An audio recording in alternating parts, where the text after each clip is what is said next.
Mr. Vice President, what are the status of the Doha talks that the president mentioned earlier in the week?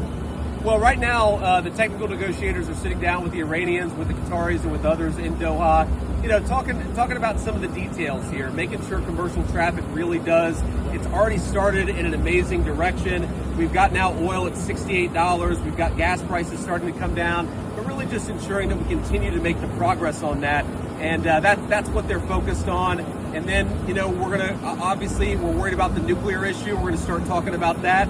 So right now, the talks are going well. It's still pretty early, but talks are going well. When you spoke at the briefing room a couple weeks back, you mentioned there are well-known factions within the Iranian government that you're not struggling, I should say, but that you kind of have to negotiate with both.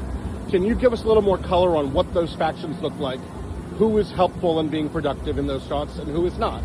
Look, I think in the Iranian system, like a lot of places, you've got people who actually recognize the last 47 years of their government has been a mistake and that they need to change their relationship with the United States, with Europe, with the Gulf Arab countries.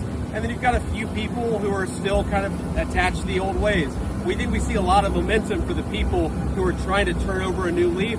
We're obviously going to that's why we're going to give the negotiations as much of a chance to succeed as possible. But of course, as I said to somebody earlier, if they try to rebuild that nuclear program, if they refuse to let inspections in, if they resume shooting at commercial vessels, which they have stopped for a few days, then obviously the president still has a lot of options on the table.